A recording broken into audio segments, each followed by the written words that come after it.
Well, hell there. Hello there, ladies and gentlemen. Welcome to the secret history living inside your aquarium.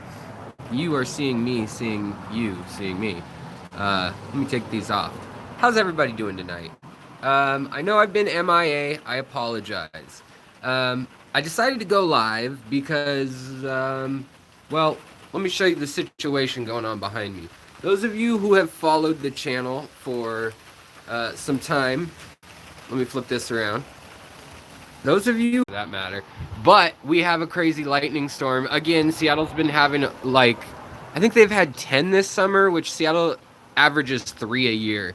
And we've had more lightning strikes this summer than we have in the last decade put together. So really weird Seattle lightning weather going on. I don't know if you guys can see how dark that is. Like the street lights are starting to come on, and we still have 2 hours of sunlight in Seattle left.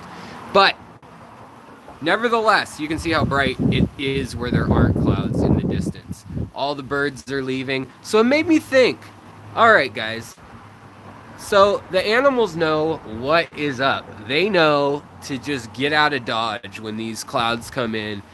I can feel the pressure in my joints because when I got hit by lightning last time, so you know I'm back inside. Oh, I love the rainy nights. Yeah.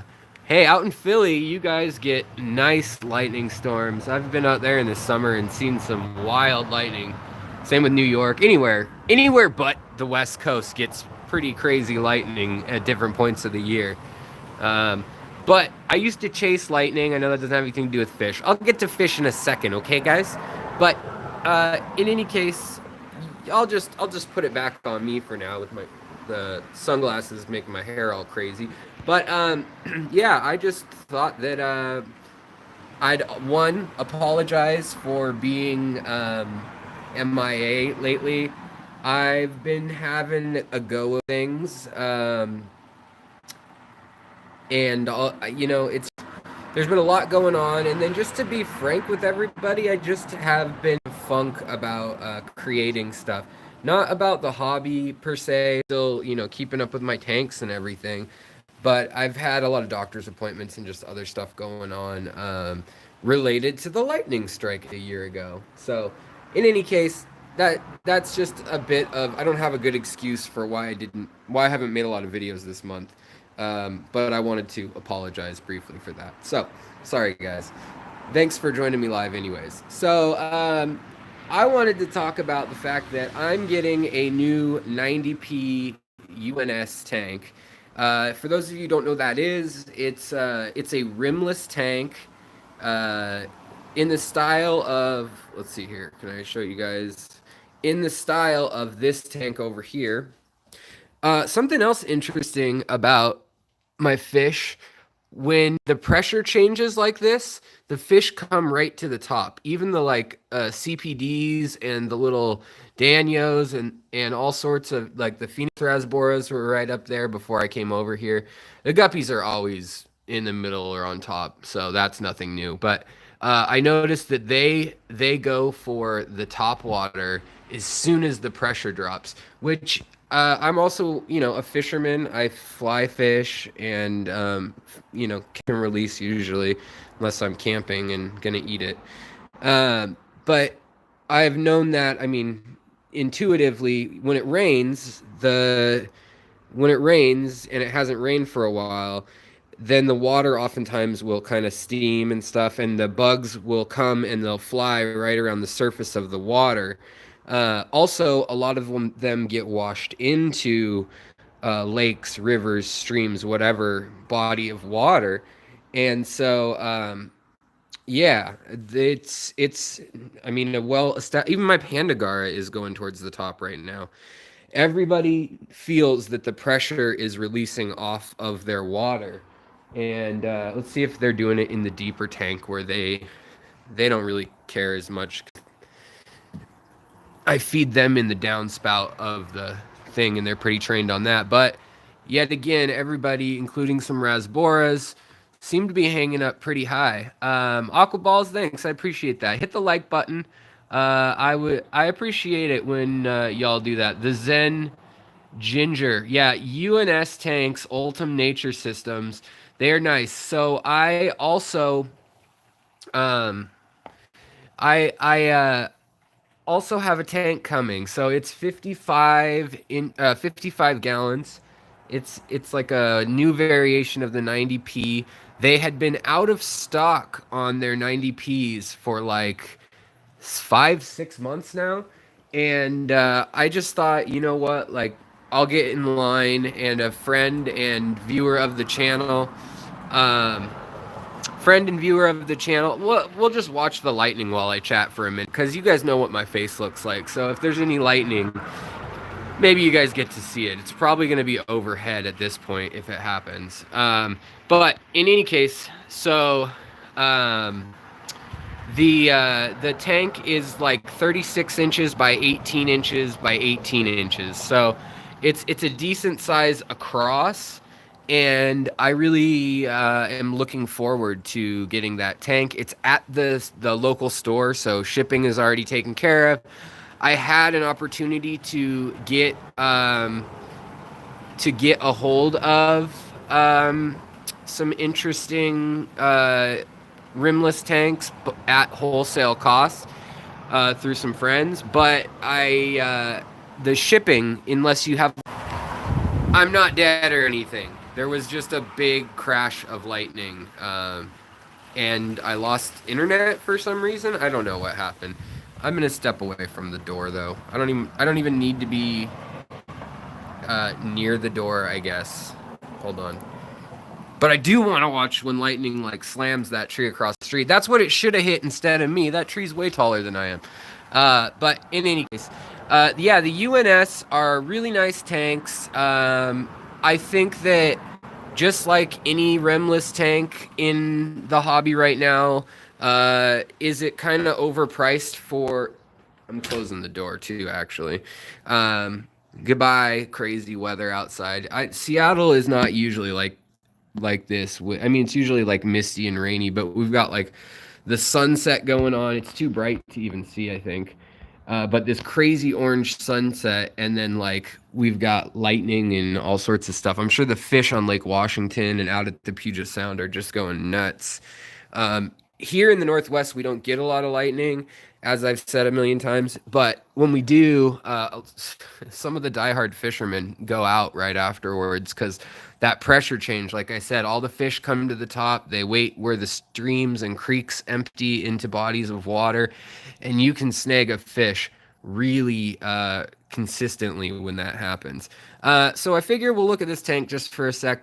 So I have some sketches I wanted to run by you guys. That's kind of what this video, the main point of me showing up here, other than, hey, it's fun, there's lightning.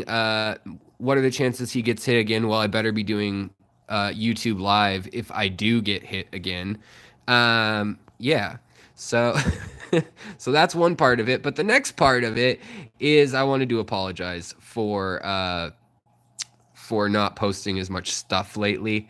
Um, and I'll get back on track on that. I've just had a crazy medical uh, month. Nothing too crazy as far as I'm not dying or anything like that, but just, stuff that costs time and money and lots of different specialists. Oh, Bob, thank you very much. Kaler's Aquatics. By the way, speaking of posting, someone who posts a ton of great stuff is Kaler's Aquatics. So check out Kaler's Aquatics, his channel. He's got all sorts of fish, saltwater fish as well, and he's always doing something. So definitely check out his channel. He has been a viewer of mine for quite some time, probably since the beginning, basically. And likewise, I want to encourage y'all to check it out. So yeah, uh, yeah, G Loomis and lightning don't mix well. Yeah. Hey, Potato, how's it going? Swish Splash, hello. Uh, let's see here. Pugimus Maximus, hello. The Element, nice, hello. GRB Aquatics, hello, everybody. Okay. All right. So,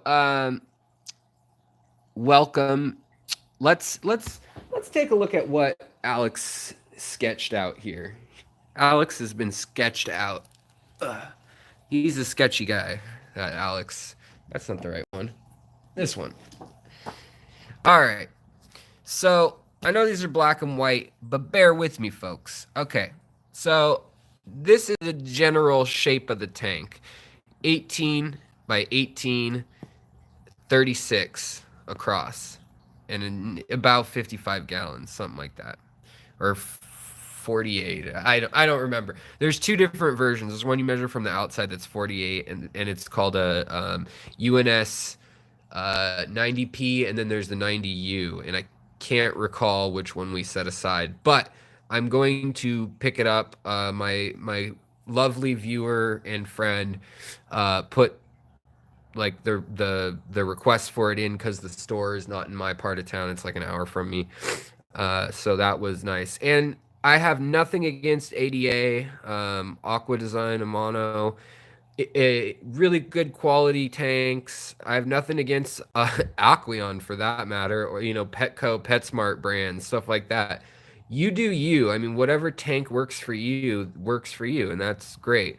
Um, but I just, for me, UNS, they compromise a little bit on the price, and they don't seem to compromise much at all on the quality. So and they're, kind of they're, I guess, a West Coast US company, but they, like everyone else, they're sourcing a lot of stuff from China. So I don't know how I feel about that. As far as, I feel like, come on, like there are local artisans that make tanks here in Seattle and elsewhere, but and especially acrylic and things like that. But I feel like we should really have uh, some, rimless domestic tank manufacturers, other than custom or artisan level stuff. But so be it. The thing's kind of expensive, but I guess I kind of, I'm getting a decent deal on it. Hopefully, I'll probably be showing the aquarium store when I go down there too, because it's a good size aquarium store and everything. And I haven't ever featured it or shown it on that channel. So this is one of the designs I'm leaning towards, which I kind of did earlier in the 17 gallons. So imagine doing this in 40 plus gallons. Um, Basically, you'd have a hill of substrate. You'd have to put in reinforcers like plastic or something, and that would allow you to hold the substrate up at such a steep slope. Or I could do that in rocks. Hey, JH, Joseph, what's up, man? How's it going? Um, and then having some like archway made out of stone kind of in it, and then having maybe a piece or two crumbled here, kind of kind of insinuating that there was flow, there was harmony, and it's broken. The fish and the forestry growing are the new harmony kind of thing. If you were to look at it from a Japanese gardening perspective, that would be kind of the idea. Also, I was considering doing just a big old stone arch and then some little caves in and around that. And then from the top, the design would look, like you'd have your cave here, and then here I could do some carpeting plants and maybe a sand path or something like that. Um, JH, you made it to Chicago. I am so happy for you, dude. I was going to, but life happened. I had to go visit my wife's family, which was lovely. I love my wife's family. They're all rad. But I was just in the Midwest up till what, a week and a half ago, and now I've been back and I'm slacking on making videos. I've had a bunch of doctor's appointments that I missed the 2 weeks while I was doing a road trip to meet everyone that my wife has ever met. No, I'm just kidding. I'm being a little bit dramatic there. But yeah, it made it so that Aquashella didn't happen. And instead of Aquashella now, I'm getting myself a tank. I might still try to make it to Aquatic Experience. So yeah. Um, the other thing is, last two times I've flown, I've gotten stuck on just cruddy airplane flights. So JH, you were saying that you don't like the weather where you're at. Check out Seattle right now. So this is the porch I got hit by lightning on, and so I'm not going out to the edge of it unless I get 50,000 likes. No, I'm just kidding. You guys probably can't even see how dark that is. That is sunlight coming through in here, and so it is just black over there. I know it looks like gray, but it's almost the same color as this hillside, which appears just black. You can see that rain's coming down pretty good. The gutter decided to fall off in the wind that came through here a minute ago, and yeah, for something funky while we're out here, check out the scorch marks that are still on all the nails on the railing where I got hit. I tried to clean them up. The nails themselves actually melted. And that was a year and 4 months ago, I guess. So, I don't know. My wife thinks I'm crazy, but I still think lightning's beautiful, and I appreciate it from inside the doorway more now. But I'm still fascinated by it. Now I'm more fascinated by it. I used to follow it, go out to the Midwest or out to the, Florida or wherever and follow it. And now I'm just even more enamored by the power of it. Um, but yeah, so I don't know why I jumped up to do that other than, yeah, Alan Bauer, what's up, buddy? I was just talking about the lovely weather we're having here, and apparently in Chicago the weather's not so hunky dory either. But yeah, so I am back inside. Yeah, the door's closed. Don't worry. But you can see how much it was raining like just a minute ago. There's actually like a water stain coming through the weather stripping on the door. Um, I'll have to get a towel or something if the wind does that again. But so the tank, I was just kind of sketching out with ideas. There's the typical. I could do an aquascape that's a very stereotypical, like you've seen it a lot, I'm sure. But the island with sticks and then maybe like Barclaya longifolia or purple swords. From above, it would look something like this. Yeah, spontaneity. Sorry, guys, I'm all over the board today. Um, and I've also thought about doing like an Iwagumi style like mountain range with kind of like a pass made out of sand or gravel here. Also thought about doing a bigger cave system, and then I thought about doing like a kind of a combination of the Iwagumi, but having it very planted and only a little kind of cove of carpeting. So, like, that's just kind of explaining these tanks here that I sketched out. I don't know what I'm gonna do still. I think I'm picking the tank up in the next couple days. It's been in town for a few days, but just hasn't worked out to go drive down there and get it and put it. I thought I'd just throw it in the back of my truck, and then I was like, that's probably not a good idea without like blankets and some load strap type stuff. And so then I was like, actually, I'll use my wife's Subaru and put the seats down. I think that's like a way better idea than cruising down the freeway for 35 miles or 40 miles with the tank. Lighting for the new tank. That is a great question. Yeah, I don't know yet. So if I do the island, I would definitely go with a pendant light, like something above it that's probably like single cable or double cable. They sell little fixtures that you can just screw into a lot of the pendant lights. I could also do something like a Kessel light clipped onto the back or on a stand behind it. Those are nice and expensive. So I might try my luck at hitting up Kessel, see what they have to say.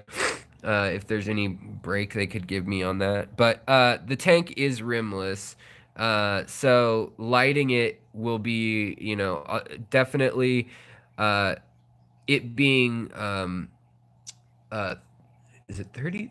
Is it 36 or 42? I might have my numbers mixed up right this second. What?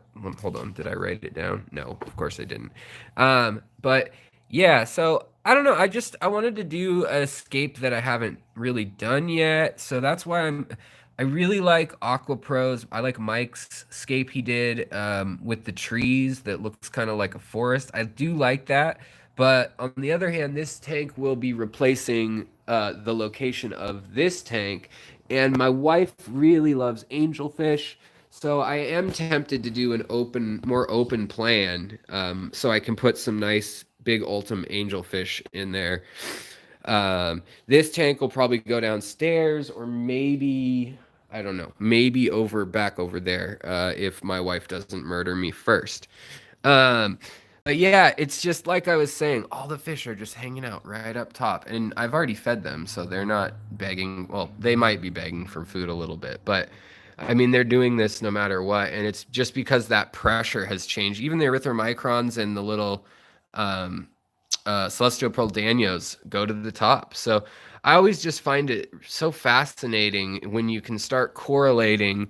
You'll read an article and it'll say that low pressure. Of course, there's less pressure on the water.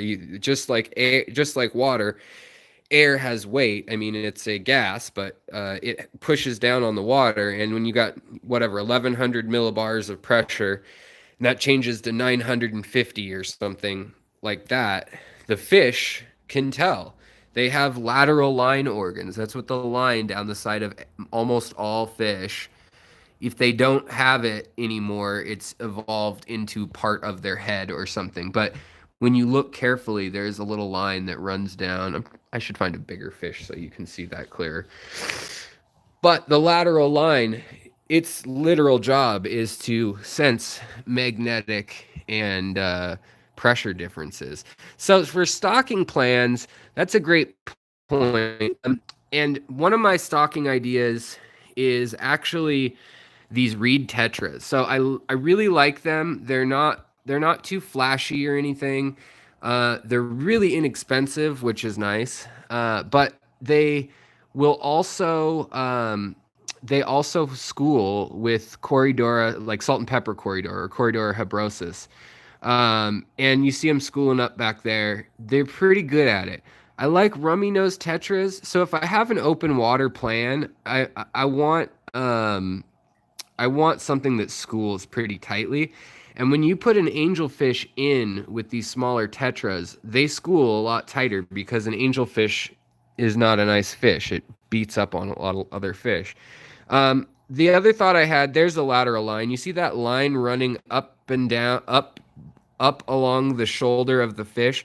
That is an organ that senses pressure, it senses electricity, and it senses resistance to current of water and things like that. The bubbles in the water. It's because the water, I have it dropping about 4 inches, 3 inches into the tank and through a sponge to just give some extra aeration. So that's why you're seeing more bubbles. But other than that, that's what's up. My reed tetras, I got them at, where did I get them at? Aquarium Zen is where I got like the first six, and then I got another like six somewhere. Um, uh, I got another one. The wet spot down in Portland. That's where I got my other ones, which is also where I got these crebensis. These ones, these Lacunja Upper Falls hybrids. I've hybridized them. So with the Pulcher, which is a bigger crib. So now I've got this big, really colorful colony breeding fish in this 40. You can tell which ones are paired off because they're bright and colorful. Even the males are really colorful. So yeah. But so that's one stocking idea, is doing angelfish and tetras and trying to keep it South America. So doing these little reed tetras, they're $1.99 at Petco. I'm not going to get them from Petco, but I mean, that tells you kind of the price range that they are. Aquaballs, you have, are your cribs making a bunch of babies? Because they're real good at that. That's their hustle. See the male down there in the crib, he's all colored up right now too, trying to impress her. His side's all pink, matching her pink, and then his tail's got the orange highlights on it, and a leopard spot, which the poultures have kind of that look, but they're a little more subdued. So they usually have stripes, and that's what Daniel keeping fish. How's it going, buddy? Also, all those ancestris that I got a year and a half ago from Aquatic Arts. aquaticarts.com. I got 2 adults and they had babies. They sent me those, and those babies have been split up into different tanks and sold off, but I kept the most yellow ones. And so these are those lemon plecos, and they're like downright carrot cake orange or something. Or not carrot cake, that'd be brownish orange. But yeah, so in any case, here, see, this is a crib of the same generation as the other ones, and she's tiny and she's not colorful. She's just, I mean, she's lightly rose colored, like to my eye. It's not as apparent on live stream. Um, but yeah, these ancestors now, they're grown enough to be breeding. Um, ha, Daniel. Well, thank you, man. I appreciate that. Uh, 3 a.m. It's a late one. That's a spicy meatball. But yeah, so this tank, all my tanks, none of them have CO2 running on them right now. They're all going like pretty much I cleaned up some of the things that were off with them when I was gone. This is, by the way, the Logonandra Bolde pink without CO2. You can't really tell which variety. I mean, here you can see a little bit of bronzer pink, but it's really hard to tell the variety when you don't do the highlight and CO2. And if you've noticed, instead of 2 spots, I have only 1 spot up, kind of mounted just like for right now because I was working in the tank. And then I've got another bar, just cheapo. I don't know what it is, like some $30 or $40 light that doesn't get much light to the bottom, which actually I was getting way too much val growing, and it doesn't need much light, but with natural light right here outside, that sun comes in, that's exactly due west, so we're looking right at the sunset. So I get natural light on this tank right here for a good 4 or 5 hours a day. Looks like it's getting so rainy you can't see the next hill up over there anymore. So, but the lightning seems to have calmed down. But if I lose you again, there's some storm issues going down. Um, the other thing I was thinking about stocking, I really like my half beaks downstairs. I only have a handful of them. I only have 4, but I really love them. So I was also thinking about doing a half beak and rasbora, Phoenix rasbora. I like them more than the chilies. They just light up, and then they're just so fun to watch. They move like little, like they're doing the robot, like they just kind of, I don't know. They loosely school. I don't know. Is it shoaling? Is it schooling? They hang out pretty tight when they do get scared. Ruby tetras are very similar, but I really do like having the idea of a biome tank. The other thing about this tank is that the Bomba furcata out of South America, out of the southern end of South America, not even the tropics really, subtropics. It's doing great under this twin star AE light. No CO2 has been running because I was away. Also, the moss has just exploded under this light. I really do like these lights. The 36-inch one I think is like $400 though to go.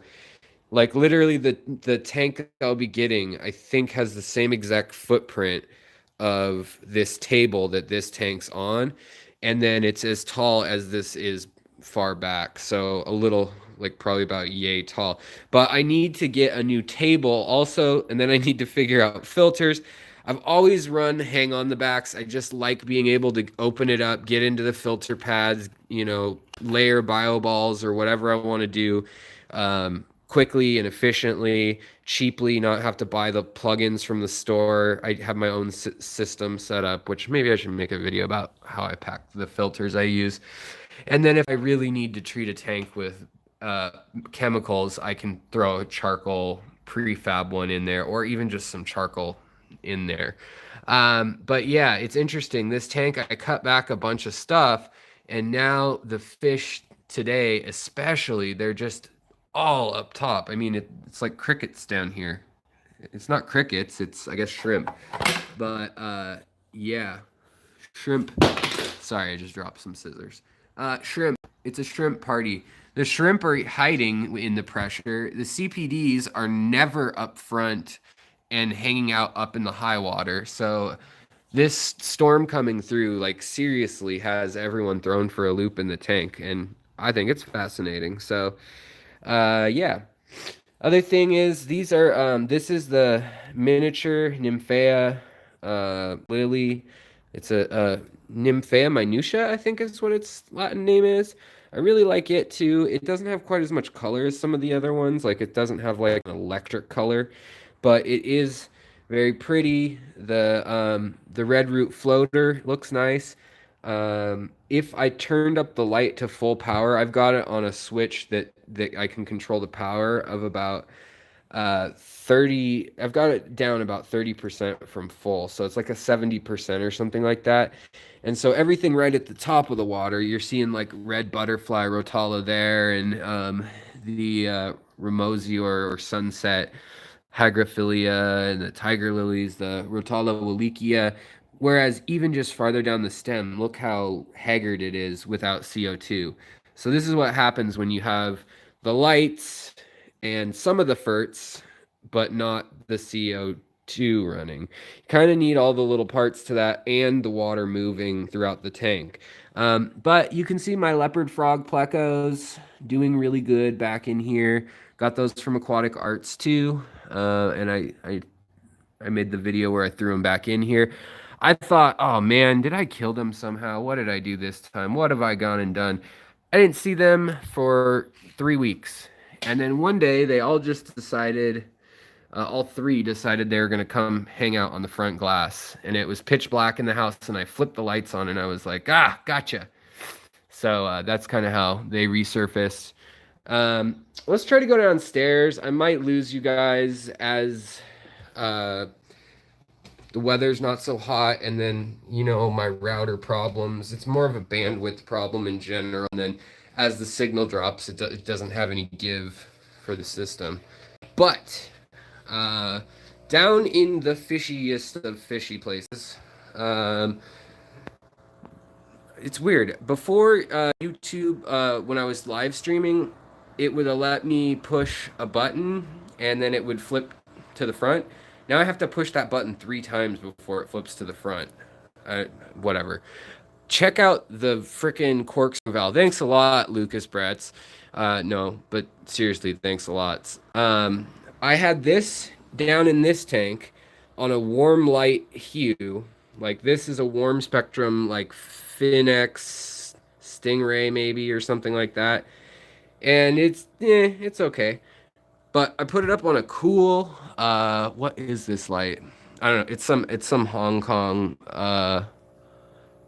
A501 AccuLight. I don't know what that means. It's some knockoff brand, but it's very blue light. It's a very cool light, and the Val, very similar substrate of gravel and coarse sand. The Val has just gone nuts to the point where, I mean, it's fine for guppies and the stuff that's in here, but I haven't seen my bumblebee gobies in forever, and my crypts are all getting outgrown.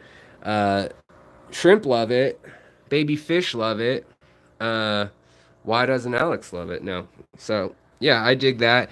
The thing I was most worried about on my trip was these guys. And hey, Chara, Cody-san, hello, welcome everyone.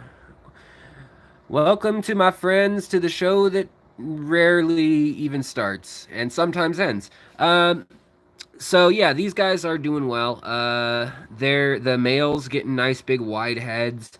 Uh, they're 2 years old now, I guess. Yeah, they were. Well, I don't know how old they're. I've had them over a year, and they were grown when I got this batch.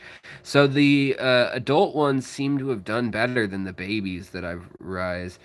So this tank here, is it Jana or Yana? Any case, 5 gallon. Over here, this is my quarantine general tank. Right now, nobody has anything too bad. There might be some like worms or parasites that happen in some guppies, but that's kind of the worst of all my problems, luckily, right now, for the last while. This tank, I know I did a video on all the bad bacteria, quote unquote, that was building up. I took care of that. The things I said in that video, people were like, "What are you talking about?" Well, the way I did it, it fixed it within 2 days. So, yeah, to each their own. There are many ways to skin a cat, as they say. This is an odd tank with Danios, and then Lucas Brett's also hooked me up 3 years ago now with this line of tiger endlers, rainbow tiger endlers. And now I'm breeding them for big tails. First, I bred them for spade tails, and now this tank is for big tails. Like, I'm going to try to get some, like, delta tails going on there with blue and black rings showing. We'll see. Also, we got some of the green dragon plecos, the big old male that I've had now for a couple years. And then just sponge filter. This is a 20 long. It's doing fine. This is a 20 long. If you notice, I did get rid of a lot of this. Is that lightning bolt based on a blue Japanese Endler line, and then I crossed it with the Hawaiian blue, and then I also crossed it with a wild Endler for some diversity and for some spots of the green on the side. And then I think there's Silverado blood, one generation, and then I cleared everybody out, and then I crossed them once. So that whole mix that I just explained over a several year period or a year and a half period, then I crossed everybody with these guys down here. Well, clearly I know which traits are dominant because everybody's got a blue tail with a hint of yellow and white on it, and silver body with green dots. So that's the goal here. Every once in a while, I'll get one of these endlers that has he has like an orange spot, and in the wild, they really orange is a color that it shows they have a lot of beta carotene and iron as well in their blood, and that shows they're getting all their nutrition, and so the females really dig on that in the wild at least. I haven't seen effects in captivity because somebody called me on that. They're like, well, the study says that endlers like red dots on other endlers, but that study was done in the wild. Is it the same in an aquarium where everyone has the same nutrition and they don't have to compete quite as hard? Because, I sprinkle food all over the place every day. And so I don't know for sure. But it seems to be a dominant trait. Like it gets passed on. So I'll have to get him out of there and put him upstairs or in the quarantine tank to hang out with his non-friends, I guess. Up here, we've still got all the Babalti shrimp and the Sakura yellows. Right now, there's no food pellets out, so they're all just kind of tucked away and chilling in wherever the heck they're chilling. There's a Babalti there. When I got back, I thought like I'd lost a bunch, and then I put food out, and all of a sudden, it's just like there's another Babalti up there. Uh, she's carrying eggs. It's hard to see. They carry very few eggs, but there's another one up there. So kind of interesting situation going on in there. The broken glass stresses everyone out. Everyone can't watch this tank without freaking out. So I broke the glass in there on accident when I was trying this really harebrained scheme of I was going to have a thing of water here and I was going to get Venturi flow going and I was going to make like a little fountain, but it was basically going to be a fry keeper. Well, that broke. And yeah, so then when it broke, I was like, I'll clean it up later. Well, I kind of forgot about it because it's on the top shelf, so I didn't really see it. It was kind of clear and in the back. And I kind of just forgot for the week about it. Well, a week later, it had algae on it when I had a stronger light up here just for a short time. And all the baby shrimp were grazing on it. So now the more glass surface area in there seems to produce more shrimp. There's just tons of little baby shrimp all over the place. I mean, they'll eat on wood and whatever else, but the really teeny tiny little baby shrimp that are like, just born a week old or two, when they hatch, they love that glass, along with leaves, the catappa leaves. The catappa leaves might work as well. Oh, by the way, I was just complaining about how I never see my bumblebee gobies. There is a bumblebee goby. Very, very small little fish. Very grumpy looking fish. He's got like a bulldog mouth that makes him look like he's always pissed off. Um, but there's a group of them in here. Hello, again. I know I lost you. Apologies.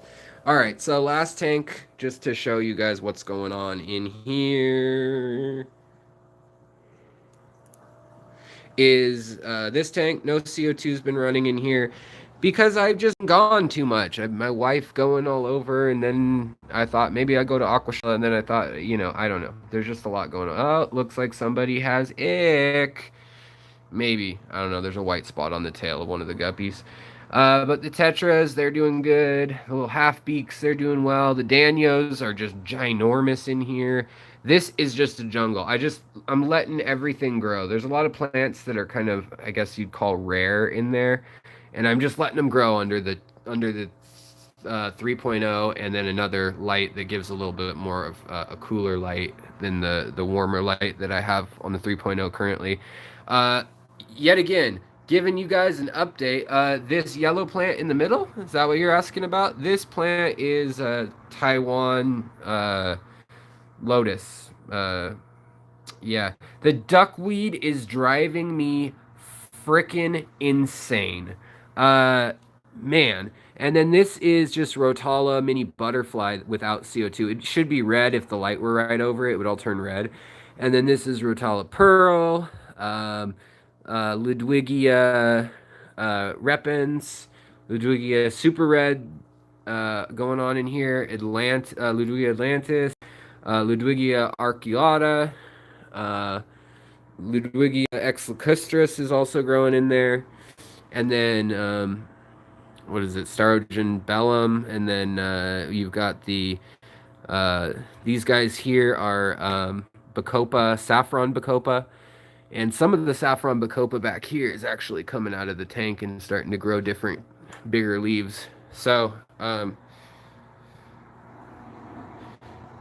yeah, if I had more flow in this tank. So when I set this tank up, uh, it was,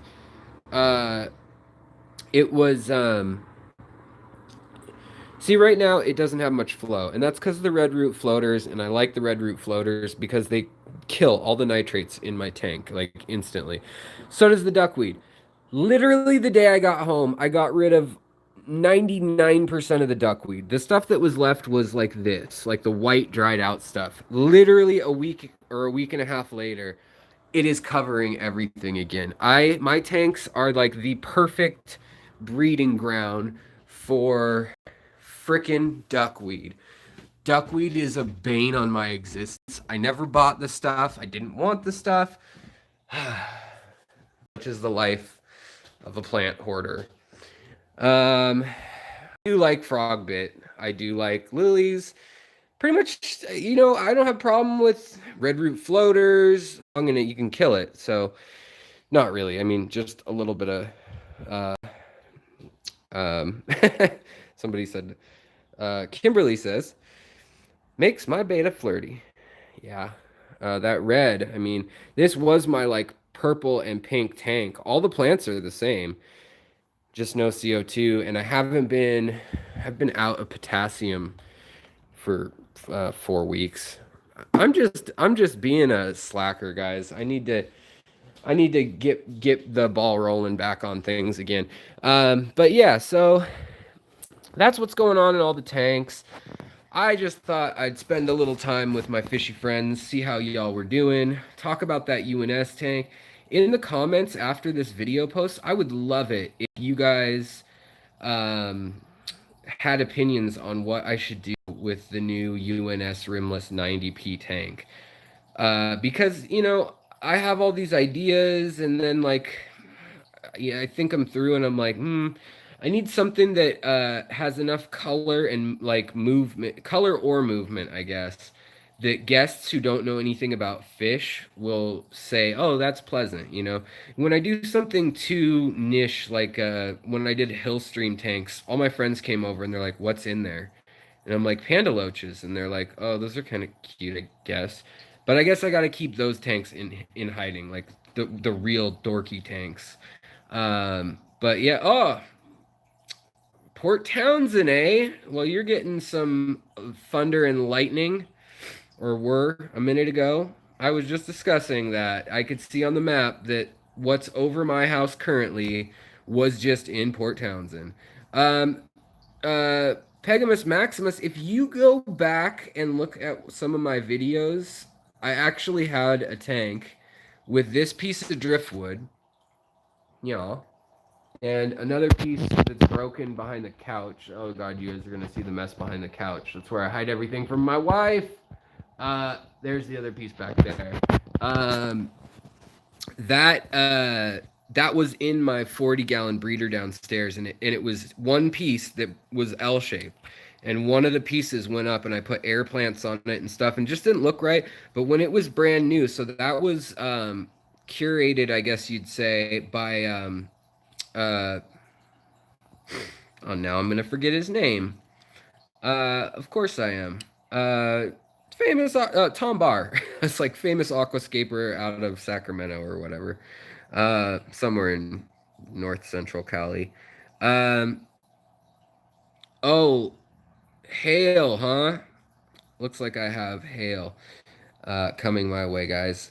I might lose connection again. We've lost it twice, but I'm happy that y'all wanted to roll through and say hi, and I want to compile another live stream soon with like fish news you can't use because it's just trivial stuff going on with fish, but it might entertain some fishy folks. Another interesting thing is like the fact that I had to wait 5 months to get my freaking rimless aquarium because they have all the rimless glass assembled in China or whatever and then brought over on barges. And everything's backlogged, and there's only really like three companies that make everything we buy. Um, ooh, go for some Australian desert gobies, Alex. Although need lids probably. Yeah, that is a cool fish. You know, I thought about rainbow fish too, but I feel like I'd want like a 75-gallon to do them justice at least. But I do really like rainbow fish. Zen ginger. Fish tropic.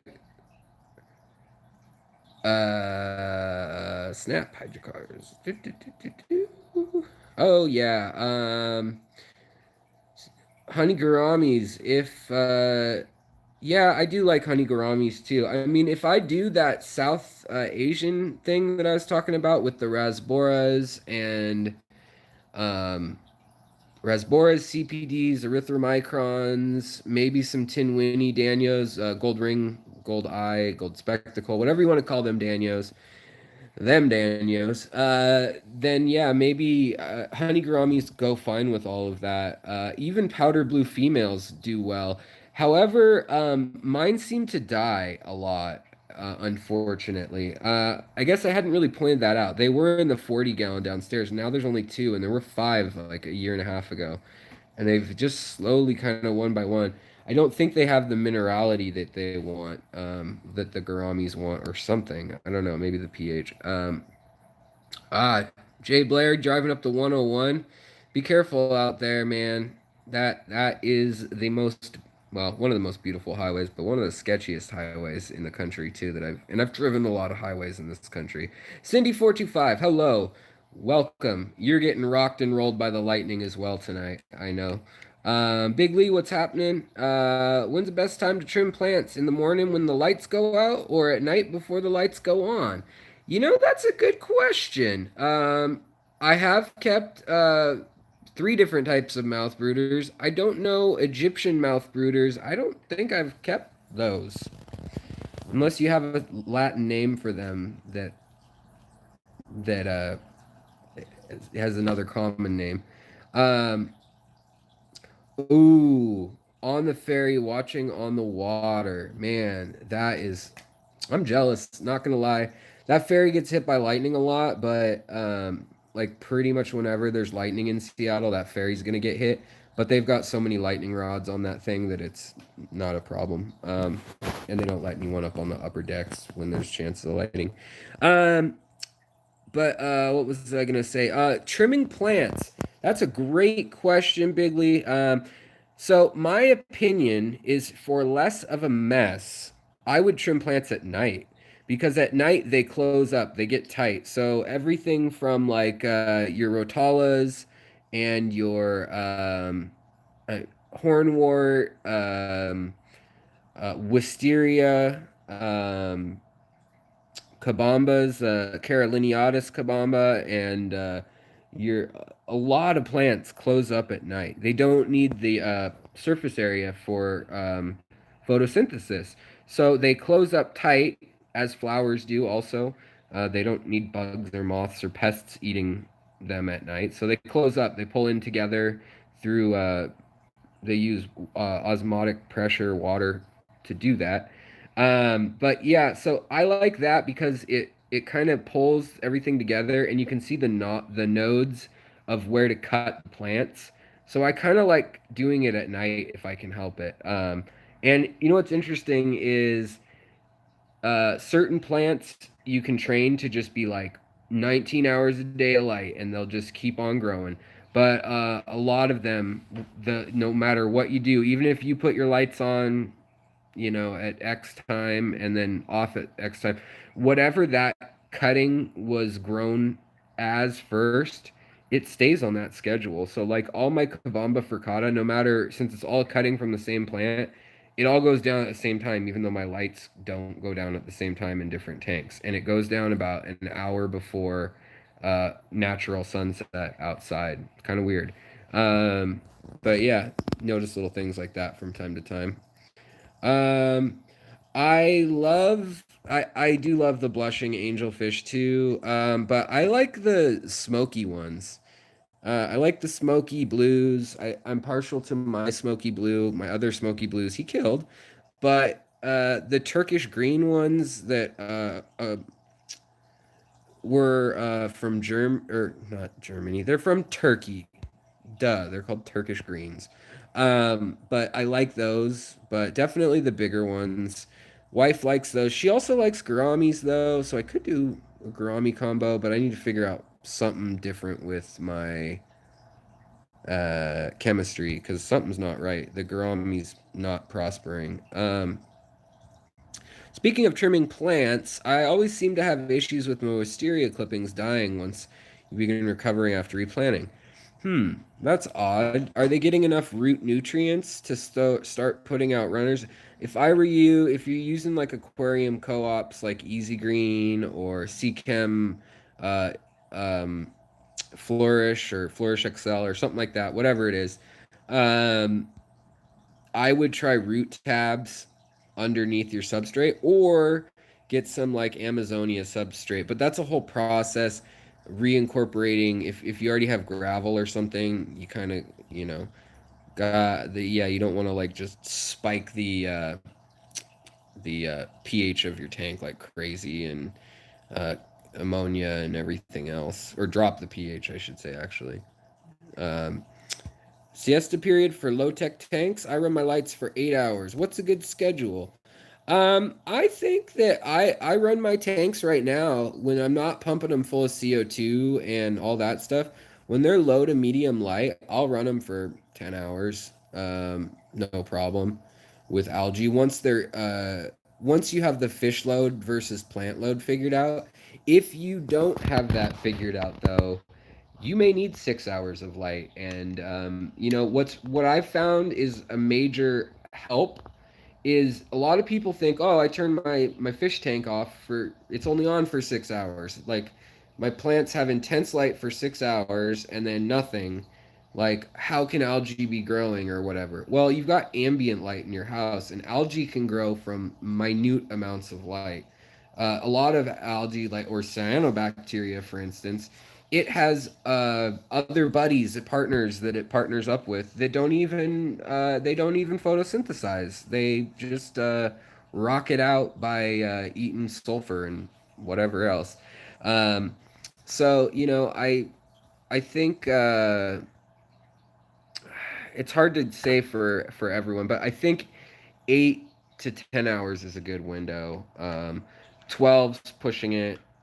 You're gonna get a lot of diatom algae no matter who you are. I feel like anything over that. But I mean, if you're trying to flower Anubias or Boost, I've pushed it to 15, 16 hours a day.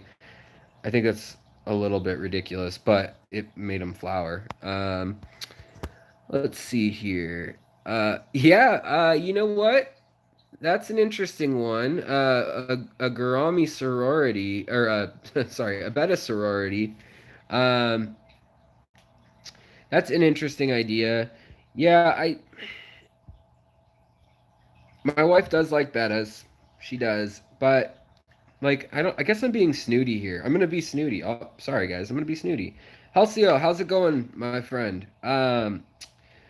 I'm gonna be snooty and come out and say that in a rimless tank, I don't want like bettas. I don't know why. I just well, one, I mean, they might jump out or whatever, and not that that stops me from putting dumb fish in tanks that they jump out of, but um, come on, let's be real. But I just feel like I want like flow in this tank of the creatures. I want some schooling. Definitely. I like this taller tank that I'm sitting next to. Uh, but I definitely want like some flow or some like rhythms to watch. Like I want to be mesmerized and not be able to predict what's going on. I don't like it when fish pace back and forth. I don't like it when they just sit in one corner. I love my panda loaches because they just like pile on each other and move around all over the tank, and then they all like spaz out and do their own thing and then come back together. Um, but yeah, so have you ever had boost flowers open underwater? Yeah, and Anubias. Yeah, in my some of my earlier videos, I've had them open underwater. They rot really quickly, but for that day that it looks awesome and you get the pearling on it, man, it's pretty sweet. I think, yeah, there's at least 3 or 4 videos I have of different times I've gotten it to gotten Anubias to flower at least twice, and then Boost I've gotten to flower like I don't know, probably 15 different times, different plants. But I'm counting that as like one time, like 6 went off at once, which was really cool. Um, yeah. Uh, I don't know the trigger for it. I know more light does help, and I know nutrients helps. But honestly, I think a low TDS for boosts in particular is helpful. They have a low TDS in the wild, a higher acidity, so a low pH. But I don't really yeah. Um, the boosts a lot of times they don't open into like a full flower really. It looks like an iris, or is that the right plant? That might not be the right plant. Orchid more? I don't know. It looks kind of like I guess a lily, like some sort of lily where it's kind of like a conical shape. There's like a round spot in the center and then there's like a curved collar to it. Um, yeah. Yeah, landing now, getting down to the road. All right, Jay Blair, you take it easy. You drive safe and say hello to the family for me. All right, Chara, I wonder if using different season of light, so to say. Yeah, well, when you use red bandwidth light, so warmer light, you're definitely encouraging flowering in plants. I heard that rumor from somebody who used to grow marijuana. And with cooler lights, you're encouraging vegetative growth as a general rule. Now, there's some weird equatorial plants and stuff like that. Chad, that's a really hard one. What plants do well in hard water, like pH 8.2? I mean, there's really hardy plants. Anything with a bulb might do it. Anubias might. But that is getting harder. Although, I mean, Florida has Rotala, and I mean, some plants love hard water. Um, I would look up species that live in Florida. That is a very hard area. Also, West Africa has some big limestone deposits. Appalachia, anything that grows from there. Um, trying to think where else has a lot of limestone. Borneo and Java both have some limestone and like sulfur deposits that are pretty huge. Val does very good. Yes, thank you, Alan. Demonetized just like that. I was so close to going an episode. Yeah, I don't think they're gonna pick up my. It's legal in my state. I can talk about whatever I want. Meh. But yeah, they demonetize my videos all the time. Like on the Fish channel, I feel like can't these AI robots contextualize? Because I appeal it every time, and then they look back at the video and they're like, "Oh, that wasn't really that offensive." Like you said, little people shrimp instead of the D word, which I'm not even gonna say because last time I talked about getting demonetized for saying the title of a video, it demonetized me because they make a freaking you know, closed captioning on the video before it uploads in English with AI. And so they read through, I mean, it reads through that and it was like, oh, demonetized again, possible hate speech or whatever.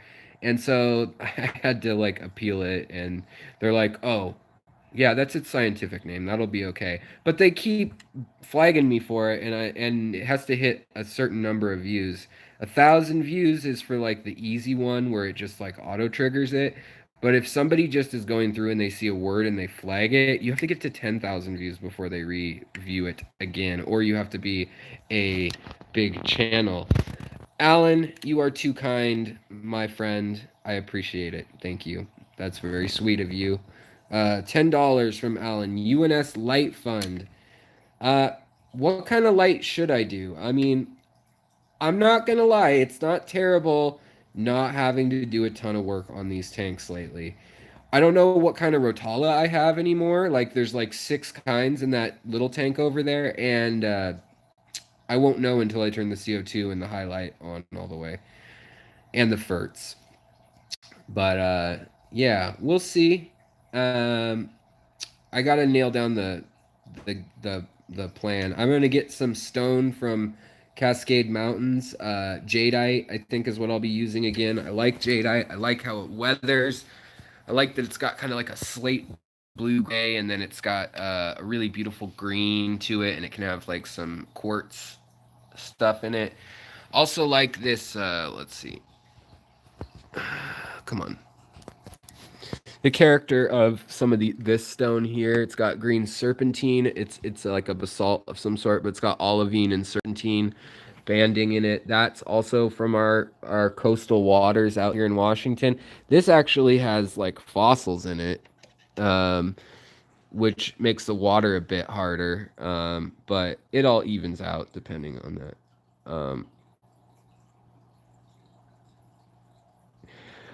Search Amazon for Sansi LED grow light. Two of those are probably the cheapest way to light it. Yeah. All right. Well, I'll check that out. I really like these lights too. They get hot as heck, and they're starting to get dimmer now at the 2 year mark. But I mean, I have them on a lot. These guys, these Cree LED Go Suns, which I mean, I think the Sand Suns and the Go Suns and the Can Suns and the Ray Suns, there's a bunch of companies that just use the same hardware. This needs a like it has a heat sink, but it needs a fan. It gets too hot even when it's free hanging. So I don't let that one stay on too long unless I'm working in like a tank. Um, I really do like really okay, Alan. Alan, you are the best at like researching stuff. I know you're the tech guy, but a tech guy, but I mean you're great at like knowing. You're like the Consumer Reports of aquarium gear.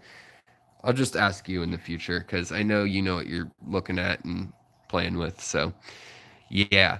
Let's see here. The variegation on my Laganandra silver powder is so strong, the white overcomes the green. I know I saw that in your pictures, Alan. That is really cool. Okay, yeah, I that you sold me. I'll probably get those lights then. That'll get things going. I don't know. Do I want to spend money on an Eheim or do I want to do a hang off the back and be ghetto? Um, I don't know. I've been waiting and thinking like, wouldn't it be great if I made an adapter kit that just like runs your hang off the back? Like, never mind. I'll shut up. It's probably not a good idea. But running the if you could just like set your hang off the back and have like an outflow nozzle that is much less conspicuous, it'd be like a $3 solution uh, to, having uh, a canister filter versus an HOB. But I don't know. This HOB, it's not that offensive. I like the sound of the water trickling in, whatever. But I do like on this new, like on this tank, I don't mind the little HOB either. Sounds like I don't mind that little HOB. It sounds like a slur of some sort. But no, I don't mind this guy. This is for 25 bucks. That is a killer little filter that just goes. Um, and oh, hey, look who's out again. How you doing? These ones aren't as yellow as my other ones.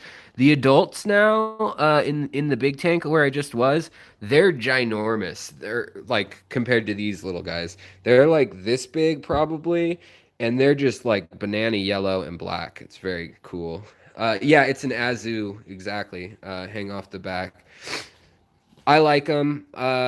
Same with there's a bunch of like non-brand name, kind of generic, the sponge filters that have air. They have the two little sponge foam towers and then the little air water pump thing. Like those two. Yeah. There is an HOB canister filter with a spray bar and other accessories. Huh. I guess I haven't really like looked at what comes together that way. I do like I just don't want it as cluttered. I want to be able to hide more under like I'm getting a new thing. Wife said this looks like crap. Hide everything under it. So the CO2, the power strips, all the sketchiness, it needs to hide if we're gonna like totally take if I am to be allowed to take over from the bookshelf to her plant, my plant actually, but a plant I gave her that I take care of. If I am to do that, it needs to be very streamlined and so forth. Other than that, I don't know.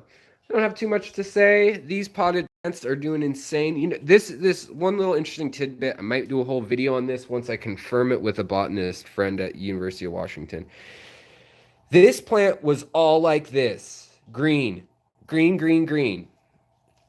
All of a sudden, a little nodule turned variegated.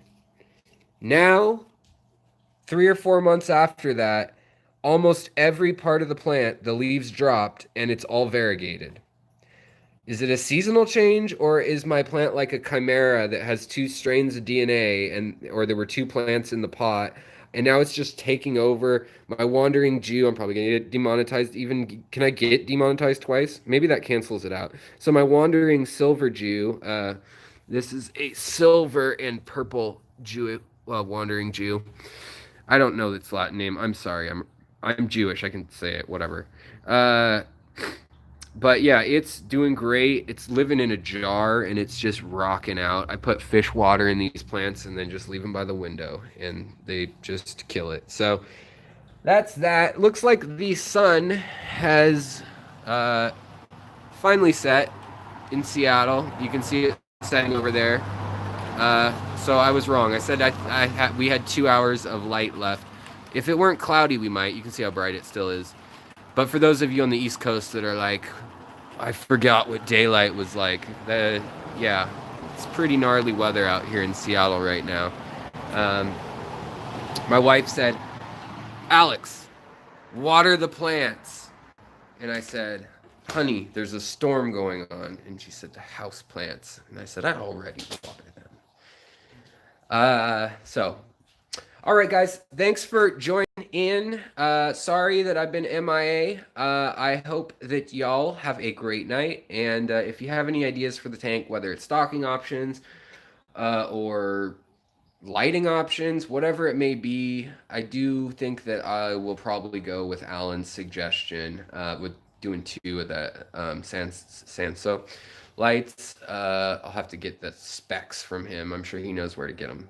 Yeah, and I'll relay it, of course, when I go pick up the tank in the south end of my city, closer to the city of Tacoma than to Seattle, where I live.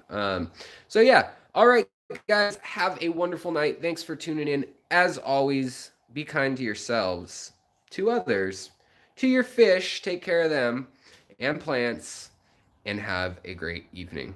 I'll talk to you guys later. Bye.